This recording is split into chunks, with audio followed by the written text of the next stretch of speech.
Hello, and welcome to Behind the Headset, where on this episode we are graced with the presence of the smaller but louder member of Between Realities. It's Alex. How are we doing, Alex? Buck, dude, I love the new idea for the show. Thank you Thank so you. much for the invitation. I am stoked to be here. That's really good. I'm really pleased. I've had a great time doing these. I've really enjoyed getting together with everyone and finding the answers to all these different questions.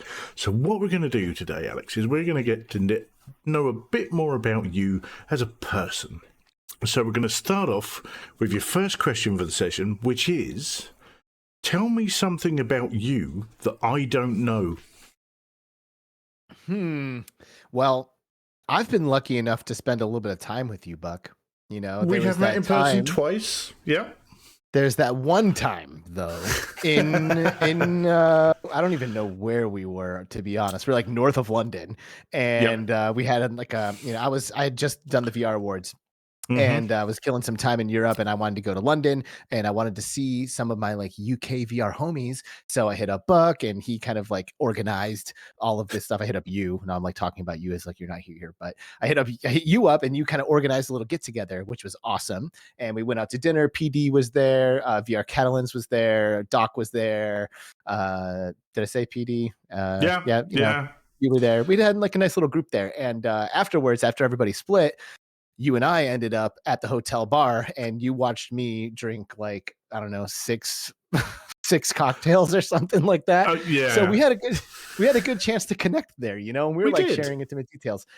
So all that said, something about me that you didn't know. Did you know that I played in bands when I was younger? I didn't. What did you play?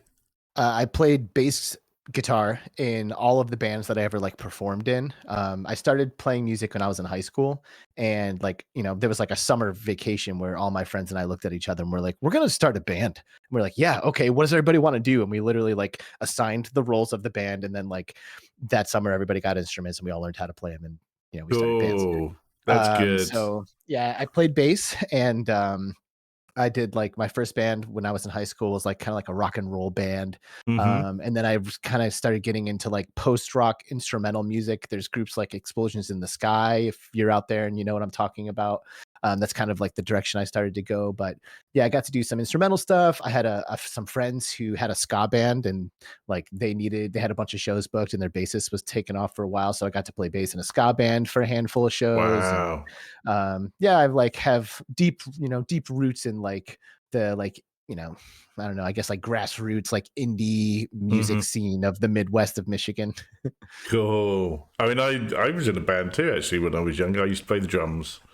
Nice. Long time ago. Dude, drums are like if I could pick anything today, like if I could just pick a role in a band, I would be playing drums in something super awesome. Like I personally, like lately, I've really gotten into like really technical stuff. Like a lot of the music I have gotten into is really mathy and like kind of brain breaking.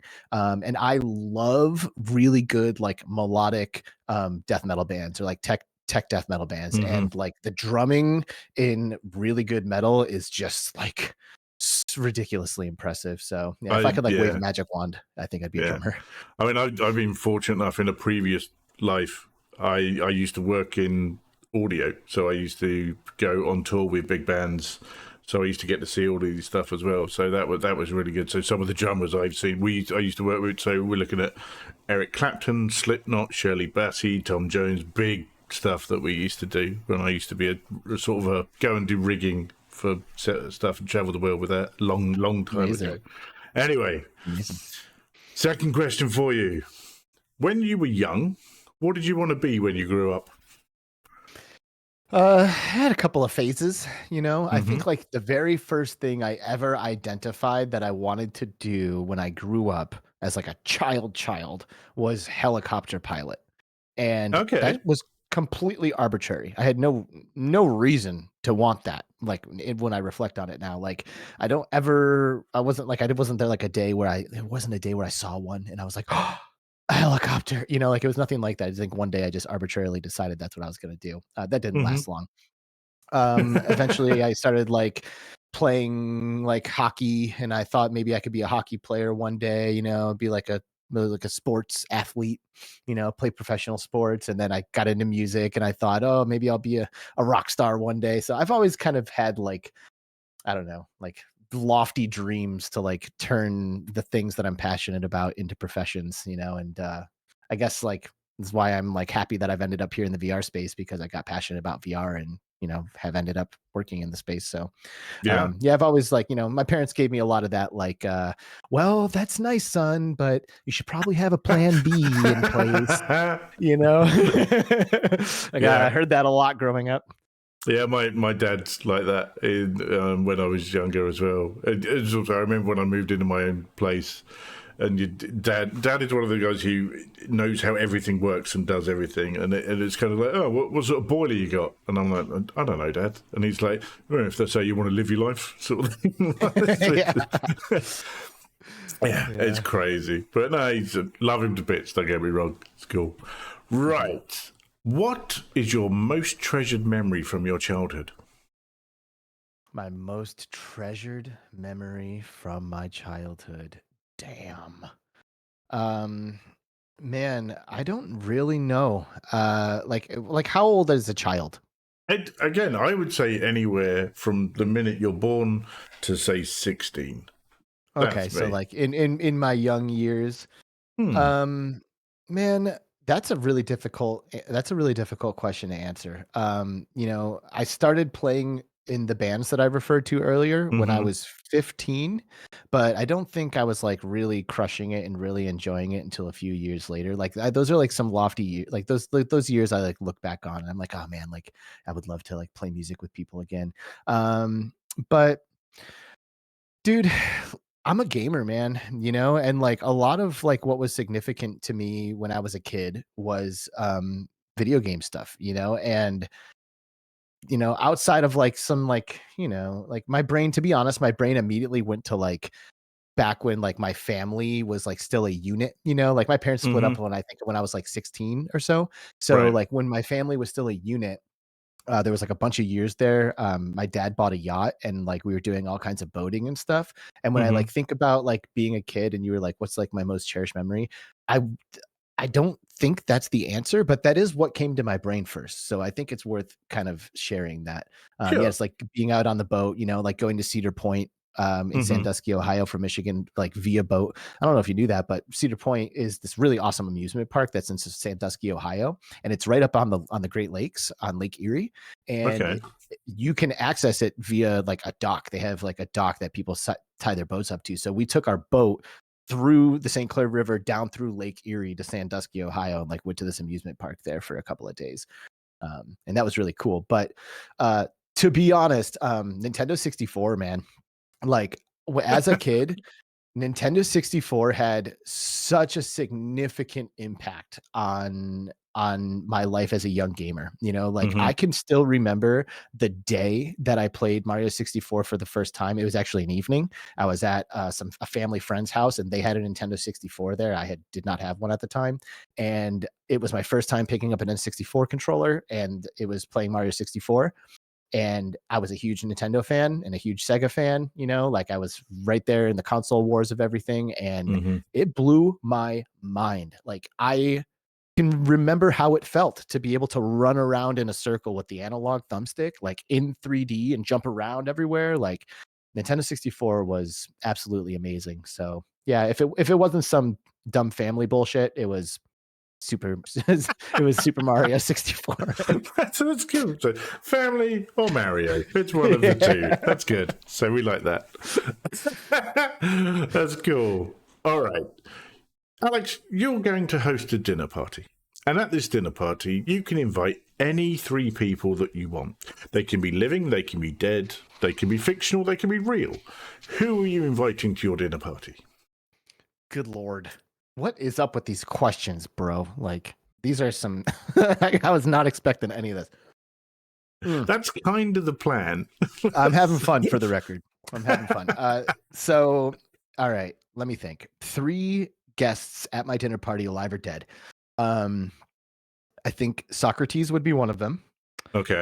I have a deep interest in philosophy, Mm-hmm. which is really the product of my deep interest in like just life and like the Hmm. nature of reality. Like philosophy is pretty much like the study of the nature of reality, but like, it's like more like fundamental or primal for me, uh Hmm. like in reality.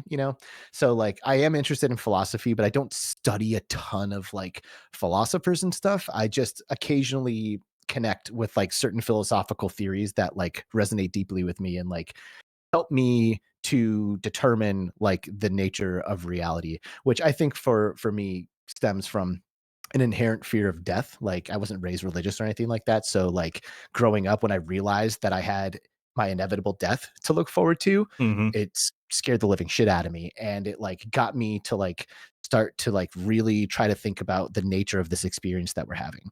And when I took philosophy courses in community college when I was younger, um, I was blown away. Like I took philosophy just kind of just like on a whim. I'm like, philosophy, okay, whatever, sign up. And I did it. And I didn't realize what that actually was. And this is like after I had some hallucinogenic experiences that like really blew the lid off, and I was like really questioning everything. And when I realized that there was like an actual word for the study of the nature of reality, and that was philosophy, I got really into it. And when I learned about Socrates and Plato, I was just blown away. I was like, oh my God, here's this pre scientific method of determining what's real and what's not real. And they did such a good job. Like if you ever have an opportunity to like dig into like Socratic or Platonic philosophy and like understand like the divided line, which is kind of this like I don't know, like this thought process or experiment that you can use to kind of wrap your head around their ideas. Um, it's really really cool. And Socrates got in trouble. He like ran around and like basically challenged everybody who claimed to be experts in stuff and pissed everybody off, and it eventually got him killed. So it would be really cool to talk to Socrates. Oh, So yeah, Socrates is on the list. all right. I don't know who else is. That's like really the first one that comes to my mind. I mean, like uh, maybe I don't know, just Socrates. Just He's the only Socrates. one. Yeah, That's I don't cool. know who That's else. fine. Like I say, there are no wrong answers to any of these questions. So if it's just you and Socrates, more food for the pair of you. That's all you got to worry about. That's really good. Sounds good. Okay. What would you most like to change about yourself? Dude, I need to lose like 25 pounds. Like 25, 30 pounds. And I'm gonna be right where I need to be. Right. I've been like a phone call away from getting a personal trainer. Like I know that that's what you've been doing, and like I've been really inspired by you and others like you. Oh, Like thank you. not just Mm-hmm. you, but Yeah, you yeah, are yeah. there. No, no.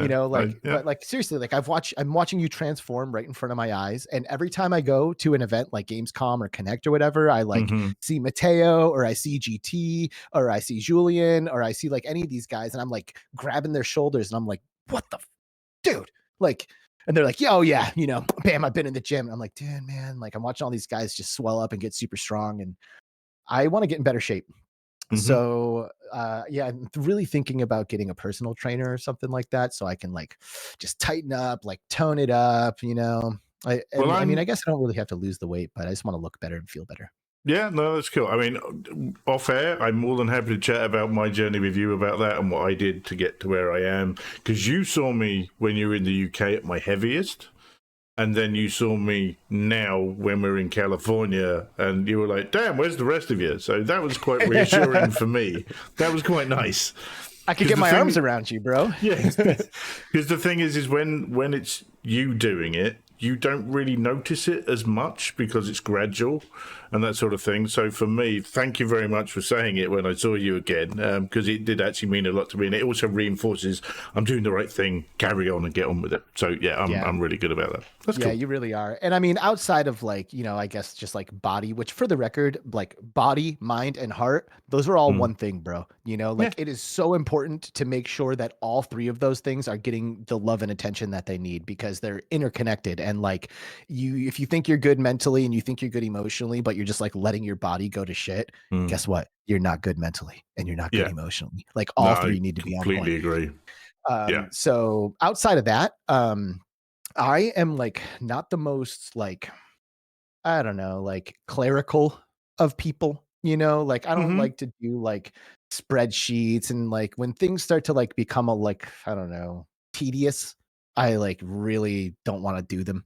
There's like I almost wish I would be a little bit less like I don't know, aloof in that way, and like I wish I could be a little bit more structured and a little bit more Hmm. organized. Like my office will crumble into a rat's nest of wires in a relatively short amount of time, but there's people like Skiva who like his wire management is just everything is wrapped. Like every cable is just like perfectly and in its place. And I'm not that guy. And that would be really cool to wave a magic wand and just be organized and have all of that come easily to me. That's cool. I get that as well. Again, cable management is a big thing amongst most PC people anyway, and it's just kind of like you look at someone's machine and go, "Oh dear God!" In fact, I have a friend who we send pictures of bad cable management to because we know it triggers him. That's why we do it. So You're not gonna you would not like what is in front of me right the now. rat's Like I could nest. it's there, it's in front of the PC and behind it. Like cuz I need everything to come into my room, So like I've got like cables spread out. Like my PC is like I don't know, maybe 5.5 feet in front of me. Oh So I wow! have like cables with my headset. Yeah, because I'm in front of a green screen here. Of And like course. if I sit at my desk, I don't have the coverage, like you can see corners of my room and Sure. stuff like that. Yeah. So I have to like pull off to the corner, like pop up a little table, like get all my stuff here. I move my mic over, all Hmm. that. So I have like a river of cables right now that are coming from me to the front of my PC. Nice. All right. Cool. How do you deal with criticism? Hmm.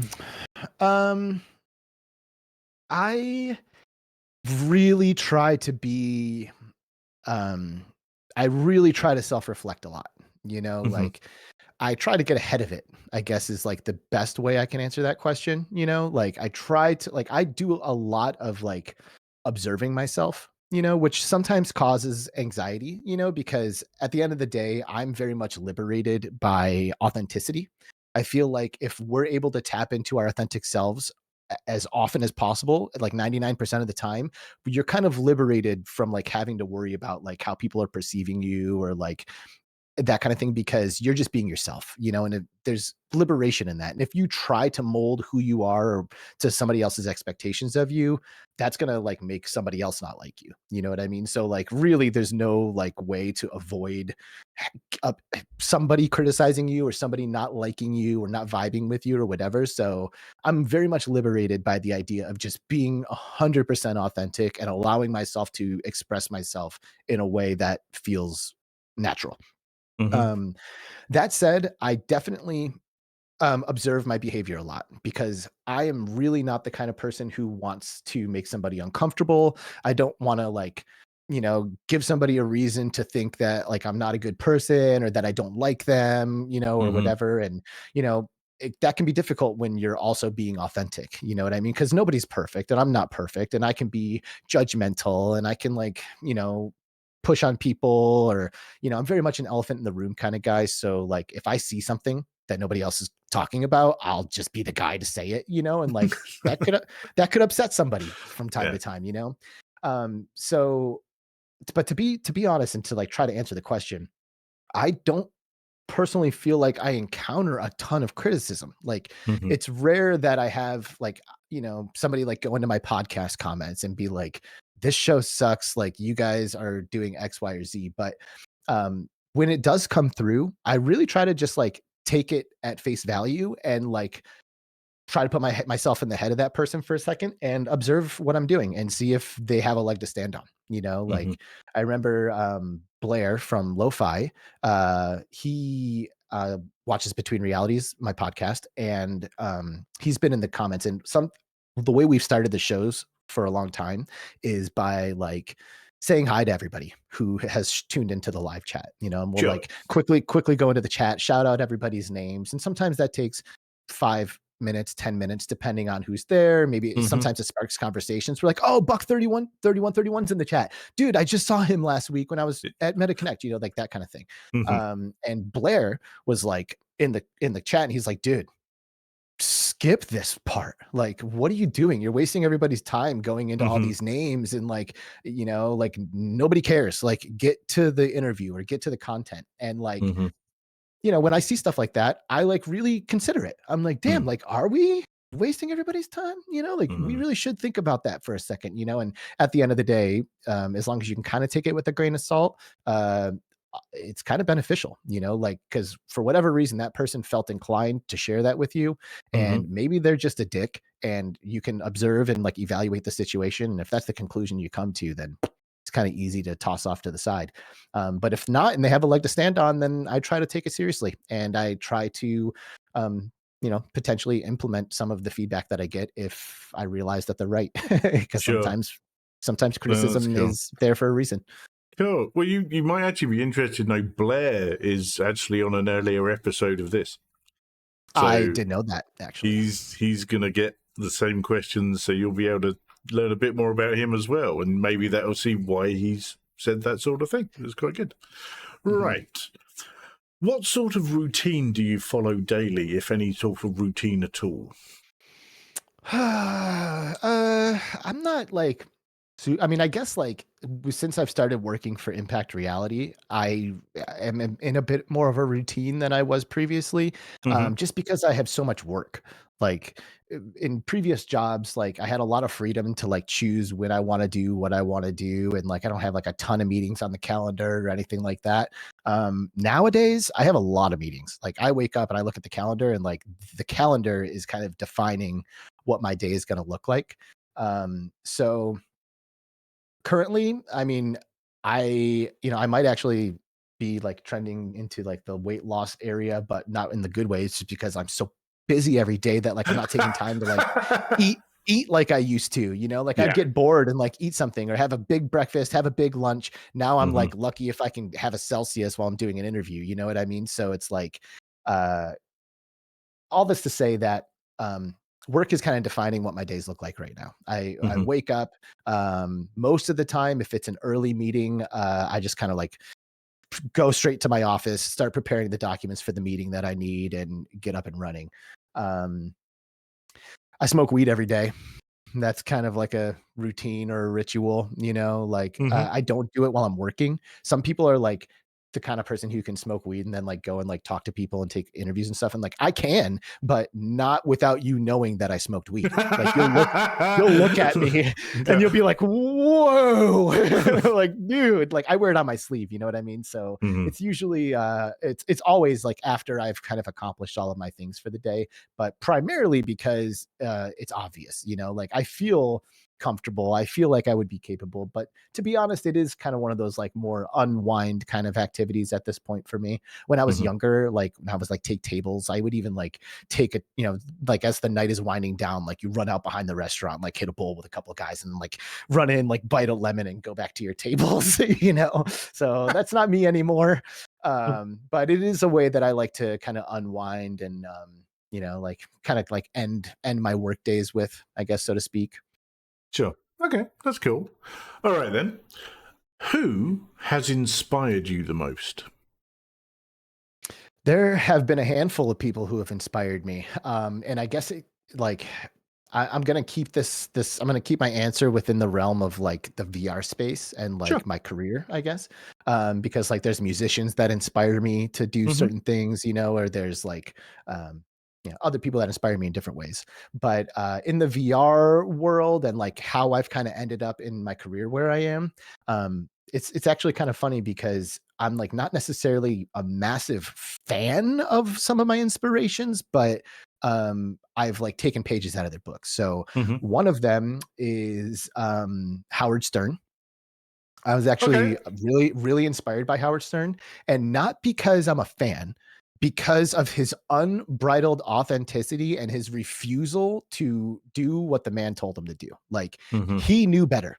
He knew better. He knew the stuff he wanted to make. And all these radio stations are like, dude, no, you're not allowed to say that. You're not allowed to do this. You're not allowed to do that. You can't do this. You can't do that. And he is like, how about I do it anyway? How about I do whatever I want?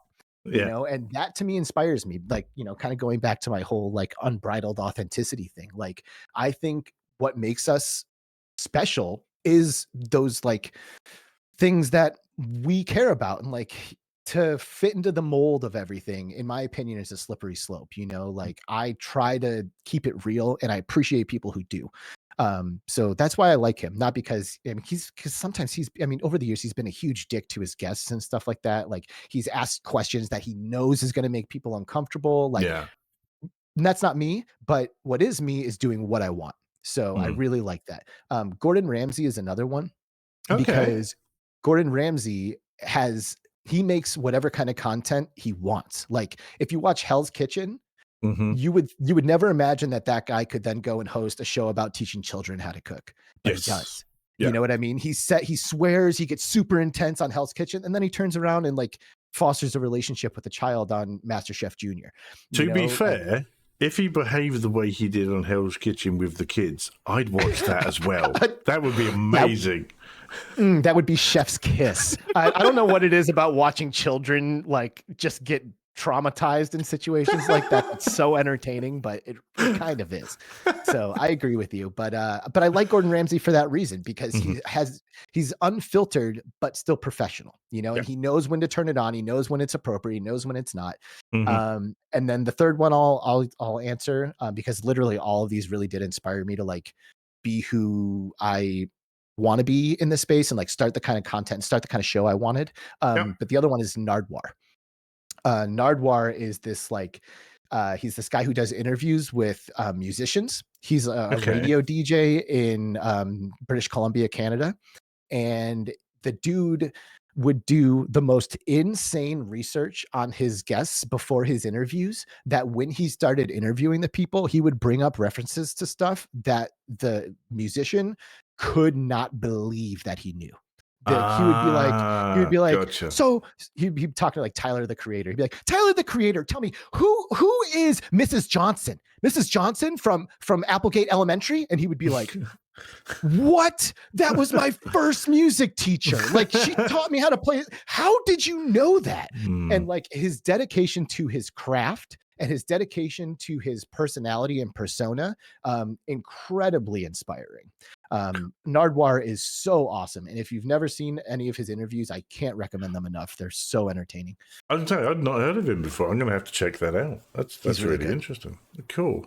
That is section 1 completed. We have got to learn quite a bit about you there. I think that's good. So we're now going to move on to our second section, which is all about VR and gaming, because we have to. So what was your first experience in gaming? I think my first experience in gaming would probably be MS-DOS. Okay. My dad had a Macintosh computer when I was like an infant. And there was a couple of games on that I can even remember playing. Like that was so young and so early that like it almost like wasn't able to like take root, and like be like the foundation. Like when I think about my foundation as a video gamer, I think about the NES. Like I got an NES. And what's actually interesting is I didn't get an NES until after the after the Super Nintendo came out. I was born in 1987. So I think that the NES came out in the States in 86 or something. I'm 10 years older than you. Dude. And I know the feeling, bro. I talk to people 10 years younger than me all the time. And I feel you, and I apologize for this. It's fine. All right, I'm 10 years younger, and but I'm grateful that I actually had the NES before the Super Nintendo, because I kind of got that like natural linear progression of the home console technology. But there's a couple of games on MS-DOS. One of them, probably the first thing I ever played, was like paint and click, like click and paint. These games where it would be like I had a Ninja Turtles one. It was Ninja Turtles like paint by numbers or click to paint, and it was just basically it was like Microsoft Paint but already drawn without the colors, and you would just like pick the paint fill and like pick the colors and fill in the sections, and like that was pretty much it. But there was also a Flintstones game on MS-DOS and a Friday the 13th game that just the splash screen alone scared me, just because I knew it was supposed to be scary. The game itself kind of looked like Pac-Man. You're like navigating in Pac-Man. I remember that. Do you remember that game? Yeah. I do remember that one. Man, dude, that is amazing. going back. That's a deep cut, bro. Yeah. because MS-DOS was kind of my start as well. So yeah, I remember lots of MS-DOS games because you had like all the stuff, like a lot of LucasArts stuff was MS-DOS. All Do the you point and remember click. your first multiplayer, your first internet online multiplayer experience? Unreal Tournament. Unreal Tournament. Nice. That's Yeah, that great. was the one that we used to play all the time. But that's what we started, and then from that we moved to consoles, and then it was Halo. That's what we used to do Oh, for that sort of thing. Halo. Yeah. Mine was StarCraft. And Okay. like my dad brought it home because he heard it was a really good game, like from the guys at the office, and it was like it had Game of the Year sticker on the front, so it was probably at least a year old by that point. Hmm. But I remember playing StarCraft and going into an online match for the first time after having played single player quite a bit, and it literally scared me when my opponent showed up in my base with a bunch of Protoss carriers and like little things flying all over the place. I had never seen a Protoss carrier before. And then out of nowhere, I closed the game and turned off my computer. I like didn't finish the match. I was like, no, no, and like closed the game, turned my computer off. I mean, I don't know how old I was. I must have been 10 or something like that. Sure. No, I can't do real time strategy. My brain is not wired for them. If it's turn based, Mine I'm either. good, but real time, can't do it. Genius. You have to be a genius. I mean, some of those players have like 400 actions per minute, Yeah, 450 actions per minute. Like what? it's insane, absolutely insane. All right then. So leading on from that one, what was your first experience in VR? My first experience in VR was outside of like I think somebody had like held up a cardboard to my face once or twice with just like Yeah. a scene in it, and I Mm-hmm. was like, that's kind of cool, I guess, you know. But the first like legitimate VR experience I had was PlayStation VR Worlds demo at a Best Buy. My interest in virtual reality started before I had a chance to wear a headset. I Mm-hmm. was doing a lot of Nintendo Wii modding back when the Wii was like the most recent Nintendo console. And if you didn't know this, even to this day, it's an incredibly powerful machine in terms of soft modifications for emulation. You The can through the homebrew scene of that yes, is yep, huge. exactly. If you've never messed around with that, I highly recommend checking it out because it's actually pretty awesome. Even to this day, it's pretty awesome. And Same on the side note, Dreamcast. Same on the Dreamcast. same on Dreamcast for sure. Mm-hmm. Also, the Wii U, which I like more than the Wii, literally has a Wii in it. Like you can switch Yeah. to Wii mode and it Mm-hmm. becomes a Wii. So if you see if you see a Wii U on like Craigslist or OfferUp or whatever for like a decent price, grab it, soft mod it through the SD card in the front. You might have to buy a game to exploit something, but anyway, I digress. I was doing a lot of Wii modding and I was downloading games, installing them on a hard drive, playing them, and I'm looking at all these YouTube videos. And I found a YouTube video of somebody who actually created a head tracking system using the sensor bar of the Wii. They put the Wow. controller on top of their TV, and then they put Mm-hmm. the sensor bar on their head, Oh, so and they've that inverted allowed it. them. Yep, Okay. that allowed them to create this head tracking scenario where these targets on the screen were Mm-hmm. shifting as if they were in 3D as he was moving his head back and forth. And when I Right. saw that, I was like, holy shit. Head mounted displays. Like that is the future of games.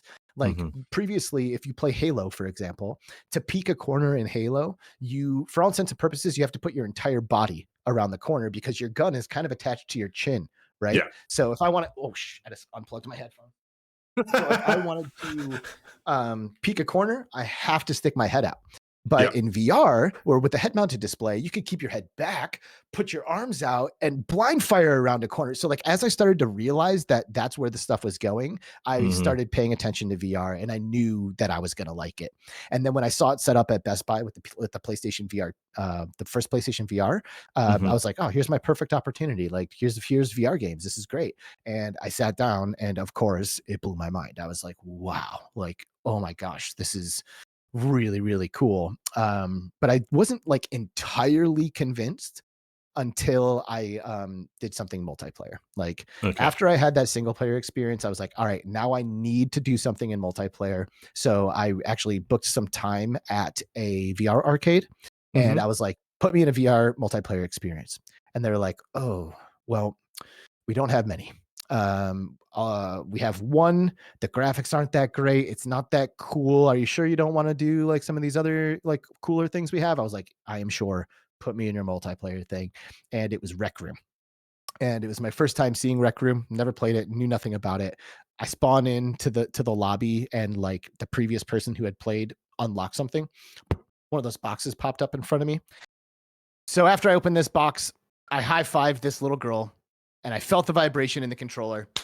Bam! I just high-fived somebody across space and time, and from that moment on, I have not stopped talking about virtual reality. Pretty much changed my life at that point, and I knew I needed to be involved. I knew I needed to get a system, and later on, I really realized that like I actually needed to be involved. At first, I was like, "No, I'm here. I'm for this," you know. But Yeah. it wasn't after like really getting in, becoming a gamer, and wanting to see the medium succeed that Hmm. I realized I need to play a contributing part in that. Yeah, that's really cool, and particularly with what you've done with Between Realities and now with Impact Reality as well, when you're just raising that bar further and further for everyone, which I think is great. Really, really like that. Thank you. Okay, no, you're very welcome. So, what has been your favorite experience in VR so far? Dude, I I miss Firewall 0 Hour, man. Ah, I uh, miss it. I it. woke up every morning at 8 a.m. and my Mm-hmm. squad was ready. I had 4 guys that I played with, or 3 guys that I played with. I guess 4. Like we would, kind of had like an extra that would rotate in and out depending on who was available. But Sure. for the most part, it was the same squad, like 3 dudes every morning. I wake up 8 a.m. I send the text out. They're like, let's go. And I did that every day for a long time. Damn. I loved Firewall 0 Hour, dude. I played hundreds of hours of I Firewall 0 did Hour. as well. I loved it, and also it's having that squad, because the thing you'll find with that game is if you have a group of you that actually communicate, you will just annihilate everyone else if you're actually doing it right. So good. And then when you Yeah. get a good match, like you can cut the tension with a Oh knife, yeah. like so intense, man. Like there's so many moments where my heart is just pounding and I'm like back against the wall, like waiting for somebody to come into the room, stuff like Yeah. that. At the time, there was nothing like it on No. PlayStation VR. It was the only multiplayer game that you could get in like that with. So it really answered the call for people like me who wanted to have not Sure. only a competitive experience, but a cooperative one too. Like Mm. that's what makes these games so good. Is like there's cooperation and competition, I and then plus the fact that it was made for the aim controller. I mean, God, the aim Yeah. controller was so good. But also, it did that really clever thing that when you were down, you could still be of use by using the CCTV and the level and still communicate with them, rather than just having to sit back and watch and wait for the next round. So you still felt involved. It was a really, really good system. I loved it. It was so much fun, dude. To your point. I mean, and sometimes like that would be maybe even more beneficial than the guy being alive. I mean, don't get me Yeah. wrong, you want all 4 of your members, but like if he can see to the other side of the map and he can tell that like X or Y or Z is happening, like yes, there was Yeah. a lot of that. And No, I really that miss was those great. days. Oh yeah, no, I spent a phenomenal amount of time in File. Adored it, absolutely adored it. Okay, Yeah. so on the flip side, then, what's been your worst experience in VR? Does Breath of the Wild and Nintendo Labo count? If that's what you want to give as your answer, I wasn't aware you could do that in the Labo. It is easily the worst thing I've ever done that calls itself VR. It's Oh, not really a okay. VR game, Hmm. right? But Nintendo Labo, in case there's anybody out there who's unfamiliar, is it's basically like a 3D cardboard puzzle that Nintendo put out a handful of years ago. And one of them has a headset. Like you literally build it out of cardboard. There's lenses in it, and there's a slot for the Switch to slide into, and the Mm-hmm. Switch display gets cut in half and gives you the 2 displays. And there was like a couple of games that came with Labo that it was kind of designed for, and those were kind of fun. They worked. The thing is about Labo is there's no head strap, so like you just had to hold it up to your face, just like a Google Mm. Cardboard. So the gaming sessions, like you hit fatigue relatively quickly, but they added a VR mode for Breath of the Wild. You can play Breath Oh. of the Wild, go into VR mode, and use the Labo to like look around and see and stuff. And sounds pretty cool. So I was quite excited to try it. And I pulled this thing up to my face. 30 seconds, I'm out for the count for like 3 hours. Like it Jesus. ruined me. ruined me. So Man. uncomfortable so quickly. And this is somebody who played VR. So it's not like it Mm. was my first time putting anything up to my face. And it was so low quality, so awful, and it made me so uncomfortable for a really long time. That's that might that might be it. Even though it's not like a VR game or headset, really, That's fine. it is the worst, by far the worst. Okay, so everyone now knows to avoid that. I remember when Labo launched, and it was like, this is the most Nintendo thing Nintendo could do. It's Mhm. incredibly unique, and this is one of the things I really respect about Nintendo is they really swing for stuff, and sometimes they hit, and sometimes they miss. But I really respect the swings. That's what I do on Me their too. sort of thing. Yeah, I think that's really Yeah, cool. yeah, me too. Yeah, it's good. I'm a huge Nintendo fan, dude. I just Yeah. love Nintendo. That's cool. All right, then. So, when you're trying a new game, whether it's a VR or a flat game, what instantly turns you on or off? I am turned on by multiplayer experiences. Mm-hmm.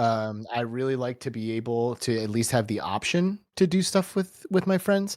Mm-hmm. It's difficult for me to like invest a ton of time into something that's single player because I can't compare my accomplishments with other people really, and my accomplishments can't like help or contribute to anything else. You know, like if Okay. I spend a lot of time in a game and I become really powerful or I get a lot of good items, it's Mm-hmm. cool to then like go flex those like in a community. You know what I mean? Yeah. And I guess like people do accomplish that using the internet. You know, if you play Elden Mm-hmm. Ring, you go to the Elden Ring Reddit and people are sharing clips and talking about their experiences, but it's not the same as like really getting in with and I know there's multiplayer in Elden Ring, whatever. I'm just trying to make a point. So I love MMOs and it's Oh. kind of a bummer because I've been waiting for one that is better than OG World of Warcraft for 20 Mm-hmm. years and it's just not out there. It's not Like happening. it's just not happening. Yeah, No. like, I've tried multiple, like, a lot of people say Final Fantasy 14 is it. Mm-hmm. It's not. Like, it's just not as approachable, the gameplay loop isn't as satisfying, it's not Mm-hmm. as clear what your objectives are, and I to this day, I play World of Warcraft Classic, Okay. just like for just for fun because I can't find anything that compares, and I also want something that I can sink my teeth into with my friends, or with Sure. my wife or whatever. Um, what turns me off from a game, bad voice acting. I feel like that is it's in so many games. Like your character starts talking and it's just not convincing, not Mm-hmm. natural, like really weird. And you don't see bad voice acting in other places, like if you watch cartoons and stuff, it's rare that you hear somebody and you're like, what the hell? Like this is a terrible voice Sure. acting performance. Mm-hmm. I get it all the time in games. So Yeah. that's a big turn off for me. That's No, probably that's a sufficient answer. good too. Interestingly, you're the second person that has said bad voice acting. So it's Yeah. clearly something that does resonate across the whole thing. So that's really Yeah, interesting. it just makes things feel cheap, It makes it feel like they it's Sure. like, dude, like come on, like this is Stop it just phoning it should be in. better. Yeah, Yeah, yeah, like I spend the gotcha. extra money and get a pro. Sure. All right then. So, what do you think right now is the most beneficial hardware or software advancement in VR? Um, that has come or is yet to come? Both most beneficial right now. So, what do you think is going to come? What do you think Standalone. again? Standalone? Standalone is the most beneficial thing. Okay. Yeah, I mean, it has allowed people to have a headset wherever they are. It makes it incredibly easy to share experiences. Mm-hmm. People can't be setting up base stations and they can't be buying computers to be powering all of this stuff. I mean, they can, but you're not the average Joe, all right? No, I You're a know. hardcore gamer. I'm literally, for our audio listeners, I literally just looked to the corners of my room because my here is the worst thing. So I've got my original Vive base stations on tripods in the corner of the room. I don't even use the Index anymore. My daily driver is my PlayStation VR2. I need to put them away. I'm not using them. They're I just know. sitting there.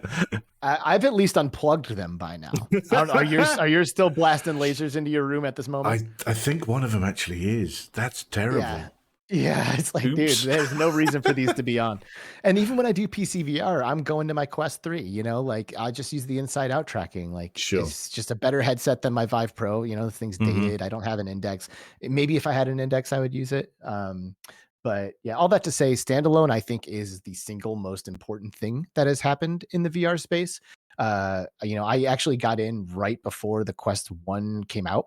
Yeah, Um, I'm the same. VRLA in 2018 was my first event that I went to, and everybody there was like whispering about the Santa Cruz. They're like, "Oh my god, man, the Santa Cruz is gonna change everything," like because they all had to bring laptops and base stations and all of this stuff, Hmm. and now they can just show up with a Quest. They don't even need a Sure. laptop. They can just have a Quest and show their game in a bathroom if they feel like it. Like that has just been so huge for the industry, not just for developers but also for consumers.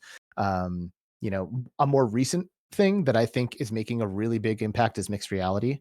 Hmm. And I was even a little bit bullish on it when it was first coming out. I was like, man, I don't know. I don't think I need this mixed reality stuff. But since getting the Quest 3, it's not even the games that make the difference. It's the user interface. It's the moment of where you put the headset on before you launch a title, where you're still Hmm. connected to your room, but you're now interacting with the menus and like making your choices and acclimating to wearing the headset. I think that is it's exponentially more frictionless or more comfortable for a new user to put Yeah. the headset on and still see your room, but now you have floating menus and stuff like that. I don't even care about the games, but I just think having that moment Hmm. not be cutting you off from the rest of reality while you're just kind of getting comfortable is massive, way bigger than I Yeah. was actually expecting it to be. So I Yeah. think MR is a part of that conversation too. Yeah, I'd agree with that as well. And then, again, I was mentioning this to someone else on one of these, and it was kind of like the stuff that we see in NLR right now is the first wave. So the stuff that's coming is probably going to be really different and interesting. So I'm looking forward to that. Me too. Good. Cool. All right. So, what has been your proudest achievement in your VR journey? Hmm. That's a pretty good question. I got to be honest, Buck. I don't I don't sit in like my victories for very long. Hmm. Like I do enjoy them. Like, and there have been a couple of moments, and I'll share, I think, what my proudest one is here in a second. But like, just this is like something that I like think about from time to time. And it is that like as soon as I accomplish something, I like have like a day where that's Hmm. really cool. And then the next day, it's like I almost start to diminish it, in a lot of ways. It's like, okay, but like how hard was that though? Like, okay, but like is it really that big of an accomplishment? Sure. Like I kind of get into that headspace a little bit. Like Hmm. winning the Augie at AWE this year for best content creator in the first time that's been a category was a really cool moment. Yeah. Getting to walk up on stage while after they had done the induction for like the 100 VR, like 100 member VR Hall of Fame that they started last year. And like, Hmm. Palmer Lucky's there front and center while we're accepting an award for being a VR content creator. Like that was really cool. I remember watching people winning Augies before that Hmm. and thinking to myself how awesome of a feeling that must be. And it was for a day. And then like the next day, I'm like, okay, but like if all the content creators in VR applied for that, we wouldn't have won it. Like we were just one of the ones who applied for it Yeah, and they you liked don't us know the that. most. I don't, but that's where my brain starts to go. I like start to Sure. get into these places of like, okay, yeah, but that's not good enough. Like we need to push it. Like Hmm. we need to go get the next thing. So the Augie was a big one. Um, I really like hosting the VR awards. That's a really cool thing. Like the first time I went was 3 years ago, and I was in the audience, and I was watching the guy who they had, who I guess was like a local comedian, like a local celebrity. He's like a Okay. semi-famous comedian in the Netherlands. Because this thing takes place in Rotterdam, Mm. and I was watching him, and I was thinking to myself, I would do so much better than this guy.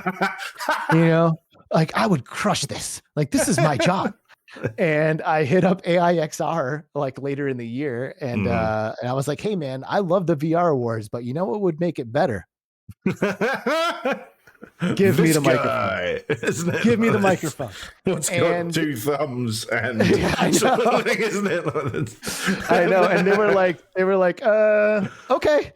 Yeah. And then I started hosting it. So I hosted it last year and they Mhm. asked me to do it again this year. Oh, So it's excellent. really cool to like go see that thing, be like, Mhm. I want that job. And then Yeah. just go after it and then get it. You know what I mean? So the VR Awards has also been a part of it. The success of the podcast, we pinch ourselves regularly, especially because we don't really have like a huge reach. Like we are Mhm. very much the VR podcast for the hardcore VR podcast Yeah. enthusiasts. And if you're not hardcore, we're just not going to reach you. That's all there Yeah. is to it. But we've still managed to like build like a really relevant following. We've managed to use it as a tool to network with like Mhm. literally hundreds of the most important people in the space. Yeah. And for people to like pull me aside at events and be like, hey man, for the record, like what you guys are doing with Between Realities, like it's huge, like it's so important that people are doing this kind of stuff. Like that's really, really gratifying. So the podcast, of course, and then, hosting the VR Awards also has a special place in my heart. Cool. No, that's the things you should be very proud of. You really should be. And don't Thank you. diminish them. Celebrate the victories. I try not to. I try Celebrate to stay the in victories. it. I try to stay in it. It's hard, but cool. yeah. Okay, we're now on to our final section of questions for you. So this is a questionnaire that was created by a French journalist called Bernard Pivot. They're very straightforward questions. They're usually one-word answers, first thing that pops into your head. Feel free to ramble if you want. 10 questions. We'll hit you with your first one. What is your favorite word? Fuck. Okay. What is your least favorite word?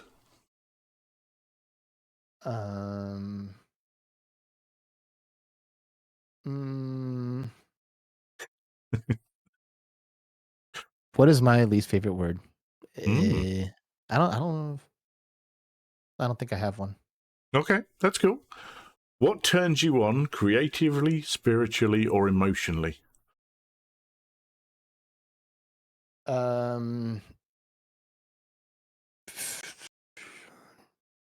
I would say philosophical perspective. Cool. What turns you off?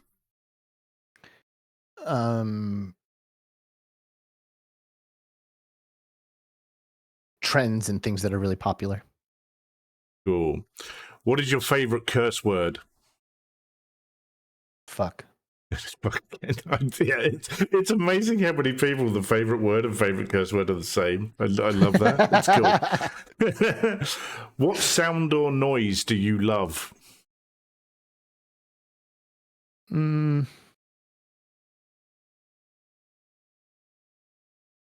What sound or noise?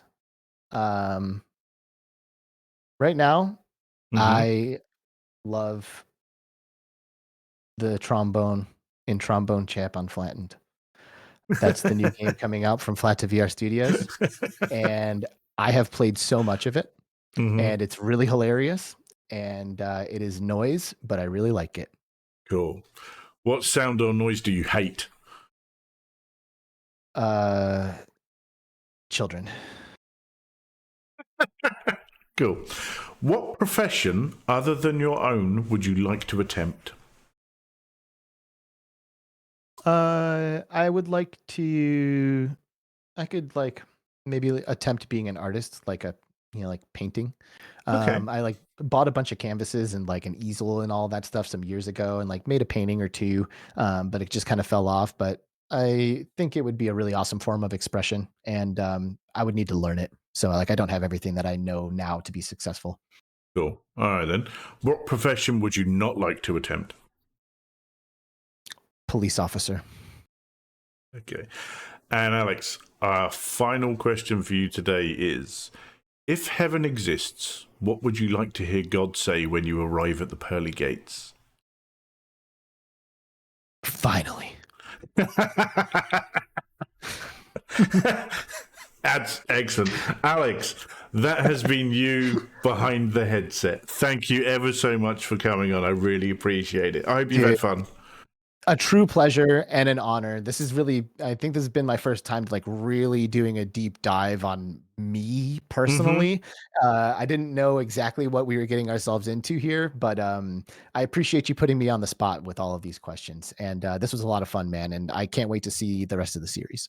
Cool. Thank you ever so much. Why don't you tell everyone where they can find you online? I will. As we've mentioned, I am a part of Impact Reality and Flat to VR Studios. If you are a game developer and you need some help with your PR and marketing, you can feel free to hit me up. Or if you're a gamer, you should definitely pay attention to what Flat to VR Studios is doing, pulling a lot of popular flat games or classic flat games into VR with legitimate VR ports. Trombone Champ Unflattened being the first one. It's coming very soon. Tune in to the Between Realities podcast. We are starting back up again this month, myself and Skiva. We are going to, as we always do, continue to have guests, kind of like Buck does here, doing deep dives on different topics in the VR space. You can catch me at the VR Awards this year, live from Rotterdam. That happens on December 5th. So tune into the VR Awards on December 5th. And if you want to follow me on Twitter, I'm Alex VR. There's some underscores in there. It's like Alex __ VR. On Instagram, I'm Alex VR. But my name is Alex Meland, Meland. Alex VR is how I go by, and you shouldn't have any difficulty finding me. Cool. Right. All those links will be in the description below as per usual. Once again, Alex, thank you ever so much for coming. And let's just say goodbye to everyone. Like, share, subscribe, all that bollocks. And we'll see you on the next one. Bye. Later, y'all.